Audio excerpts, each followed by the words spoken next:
Here's your news for October 25th, 2019. We're starting off with some news from Raw today, and after the love triangle between Rusev, Lana, and Lashley took a violent turn, the Bulgarian Brute is out for revenge. During this week's Raw, Lana and Lashley were spotted enjoying a meal together and taunting Rusev, who responded by fleeing the Rocket Mortgage Fieldhouse in Cleveland and finding the pair in a restaurant. After choking Lashley in front of his wife, Rusev was arrested, but has since been released, with a statement from WWE.com reading, WWE.com has confirmed Rusev was taken into custody by the Cleveland Police Department on Monday and was released after no charges were pressed by Bobby Lashley and Lana. The Bulgarian Brute will be in attendance for Raw on Monday night in Kansas City, Missouri following his chaotic attack on the Almighty at a local fine dining establishment. In the video, Lana revealed why she didn't press charges against her husband, saying that she didn't want to rob Lashley of the chance to punish the Bulgarian Brute himself when the two meet on opposing teams as part of the Team Hogan vs. Team Flair match at Crown Jewel. The Saudi show is less than a week away, but neither man may be able to wait that long in this highly personal feud. Now, it's been over 3 years since Adam Rose was released by WWE, and the former party animal is a changed man from 2016. Rose recently announced his retirement from wrestling, but is apparently wrapping up some final dates and has bulked up considerably. In one post on social media, the Exotic Express leader said that he is at 258 pounds and growing, and credited his startling transformation to bulking up in the gym. Fans may have a difficult time recognizing Rose from the man they knew in WWE, but what we do know is that the South African star is spending a lot of time in the gym, and it shows. From wrestling to MMA now, and reigning UFC light heavyweight champion Conor McGregor has confirmed that he will return to the cage on January 18th in Las Vegas, Nevada. Speaking on a tour of Ukraine and Russia, McGregor says he has an opponent already, but didn't want to say it publicly in fear UFC would switch it on him. And while his tour was UFC heavy, Mystic Mac did find the time to name-drop WWE. When asked about his future after the UFC, McGregor said Hollywood and maybe the WWE, but admitted, "I've had a bit of a beef with those guys over the years." It's true that the Irish fighter has had a love-hate relationship with WWE, one moment bad-mouthing the company and the next teasing an appearance. If he does join, McGregor would join a growing list of fighters to cross over, including Ronda Rousey, Cain Velasquez, and boxer Tyson Fury.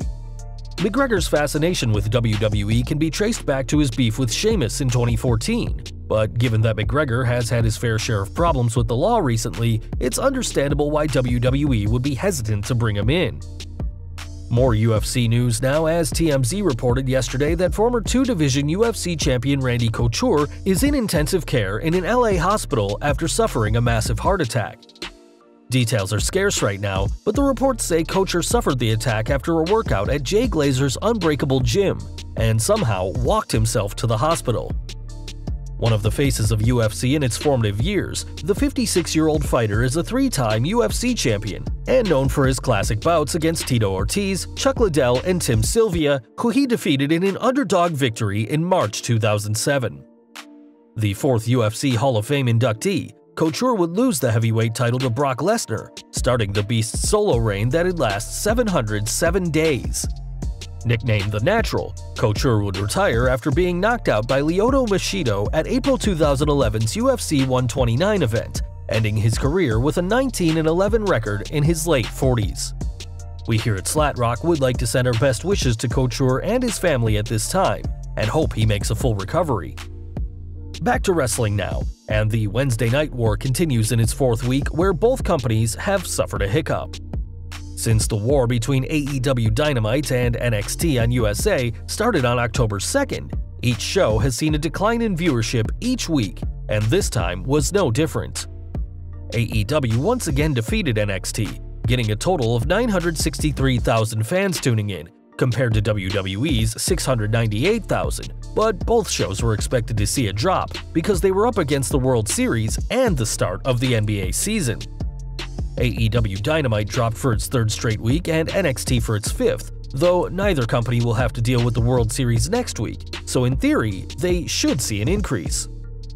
In the 18 to 49 demographic, AEW dominated again, garnering a .45 rating according to Showbuzz Daily, much better than NXT's .21 rating.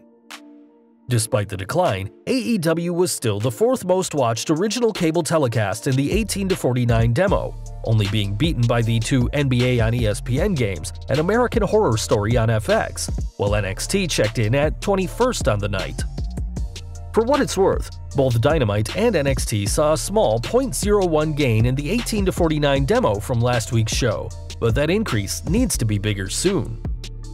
We're looking ahead to tonight's SmackDown now, and with tonight being the final edition of the Blue brand before Crown Jewel, WWE are going all out to get fans tuning in. This week, the company announced that Ric Flair and Hulk Hogan will be on Miz TV, with members of both their Crown Jewel teams present as well. Hogan will be joined by Roman Reigns, Ali, and Shorty G Chad Gable, while the Nature Boy will be joined by Shinsuke Nakamura and Baron Corbin. This is all leading to the Saudi show on October 31st, where Reigns, Rusev, Ricochet, Ali, and Gable will face Randy Orton, Corbin, Bobby Lashley, Nakamura, and Drew McIntyre. Also on tonight's show, The New Day's Kofi Kingston and Big E will face Dolph Ziggler and Robert Roode, and Mandy Rose vs. Nikki Cross has also been announced. It'll certainly be an exciting night of TV for fans, but those fans should remember that SmackDown is moving to FS1 for one night only this week because of the World Series. Immediately after SmackDown, fans will get to see a special preview of WWE Backstage ahead of its November 5th release date, and this will be the first of two special preview episodes hosted by Booker T and Renee Young. Fans certainly will want to catch this week's Backstage, which will feature an appearance by Finn Balor fresh off his heel turn on NXT. Speaking of the Gold brand, the latest WWE Now has posted its latest injury report from NXT, and unsurprisingly, Johnny Gargano was on the top of the list. The report lists Gargano as not medically cleared following Balor's attack this week, after the Irishman delivered a shotgun dropkick through the railing and spiked Gargano with a 1916 on the entrance ramp. Taken out of the Full Sail Arena on a stretcher, Gargano was later given a CT scan to see any head trauma and spinal injuries, and the future remains unclear on when he'll be back. Gargano wasn't the only NXT star on the report, however, as Cameron Grimes reportedly suffered a left hip pointer in his loss against Matt Riddle. Grimes' condition is currently listed as day-to-day, and despite the reported injury, he's scheduled to face Tyler Bate on next week's show after an altercation between the two this week. Fans should keep in mind that the NXT injury is a blend of kayfabe and reality, so take everything said with a pinch of salt. Now, last week we covered WWE's attempts to purchase Stardom, and while the deal fell flat, another promotion in the company's crosshairs is Dragon Gate. According to the Wrestling Observer, the WWE reached out to the company several months ago about a possible acquisition, and it's believed that this would likely be the male half of the equation in launching the rumored NXT Japan division. As for Stardom, the plan fell through due to WWE's lack of planning, as if they had been bought, the all-female promotion would have had to change their entire structure and ditch their 100 to 125 yearly house show schedule. This proved to be too much for CEO Hiroshi Rossi Ogawa, who ultimately sold Stardom to the parent company of New Japan, where they'll be run as an independent entity. Although WWE failed in their attempts to purchase Stardom, the company had some good news this week as it surpassed 50 million subscribers on YouTube. With this accolade, the promotion has eclipsed some of the biggest current names in entertainment, including Justin Bieber, Dude Perfect, Ed Sheeran, and Taylor Swift. With nearly 27 billion video views, the WWE is the #1 sports channel on YouTube, ahead of the NBA, NFL, MLB, ESPN, and NASCAR, and is also the 4th viewed channel in the world, only behind T-Series, SET India, and CoComelon Nursery Rhymes. There's no shortage of WWE videos out there to watch on YouTube, and many of which include legendary commentator Jim Ross, who had some very strong words for his former employer. Now a part of AEW, JR has been a constant supporter of the new brand and recently responded to a comment by Universal Champion Seth Rollins about the promotion.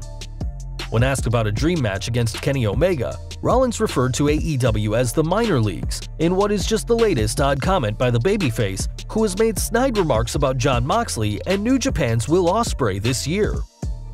Responding on his Grillin' JR show with Conrad Thompson, the Oklahoma native didn't hold back, saying, "I don't know how many houses Seth has drawn that have sold out.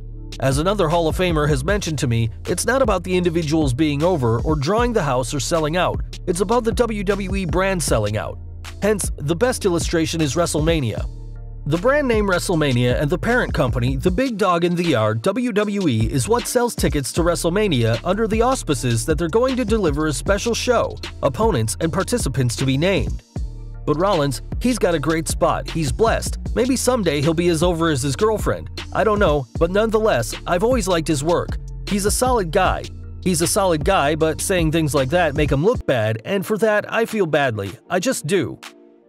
Like an Old West-style shootout, Ross completely eviscerated the Universal Champion with ease, and even went as far as to wonder whether Rollins is cracking under the pressure of being WWE's #1 guy, or feeling the heat for his recent questionable public statements. With that said, JR would also praise Rollins for all his incredible ring work dating back to his time in Ring of Honor, and ended the segment by contemplating whether the Beast Slayer's recent comments had come out with WWE management in mind. Whatever the truth is, JR certainly isn't afraid to make his feelings known, and hopefully Rollins is wise enough to avoid bickering with one of the most beloved figures in all of wrestling. Sticking with the AEW theme now, and as reported by ESPN, Jake Hager will be bringing the new company to his next fight in MMA. After joining Chris Jericho's inner circle on the pilot AEW Dynamite, Hager will have Sammy Guevara, Santana, and Ortiz beside him for his fight at the Connecticut Mohegan Sun for Bellator 231. Currently undefeated, Hager will hope to extend his winning streak when he faces the 29-year-old Anthony Garrett, who has a 4-2 record of his own. The fight will air on the Paramount Network tonight at 9 p.m., with Hager's fight being the first on the card, which will also see former UFC champ Frank Mir clash with Roy Nelson for the second time. Since his 2017 requested WWE release, Hager has had an interesting career that's included several indie promotions, a blossoming MMA career, being the final Lucha Underground champion, and now being a part of the Inner Circle. When speaking to Sports Illustrated recently, Hager was asked about his disappointing end in WWE. The former WWE World Champion said, "I was lost in the mix there in WWE. When I look now at guys like Cesaro, guys like Bobby Lashley, they're just lost. When I look at them, that whole cloud of doom comes right back over me. I'm so glad I'm not in that. It's something you deal with within big companies, but it's also about how they treat their talent. They know exactly what they're doing, and I hate to say it, but it's on purpose." He continued, "They want you lost in there so they can control you. They don't control me anymore. Now I'm finally being portrayed the way I always should have." Hager's theory of WWE keeping stars lost on purpose is interesting, and plays into a couple of theories about how WWE have handled their massive roster to create new stars over the past few years. With the rise of AEW, it's no secret that WWE have started stockpiling superstars with lavish contracts, but if WWE doesn't have any idea how to balance everyone on the roster, it's easy for a talented star to get lost in the shuffle. One big name that joined WWE recently is Cain Velasquez, who spoke this week about his lucrative contract with the company.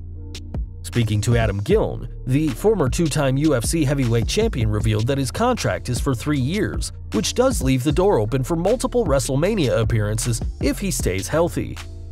It's unclear how much WWE is paying Cain for his skill and star power, but given that he signed with them over various other potential promotions, including AEW, his deal must obviously be very good for him.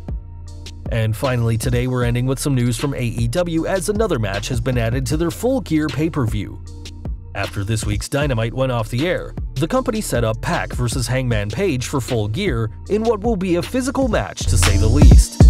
The show, which will take place at the Royal Farms Arena in Baltimore, Maryland on Saturday, November 9th, already has plenty going for it, including AEW World Champion Chris Jericho facing Cody Rhodes, Jon Moxley facing Kenny Omega, and the Young Bucks versus Santana and Ortiz. Fans should expect more matches to be added to the show in the coming weeks, but for now, AEW Full Gear is shaping up to be another huge show from the promotion.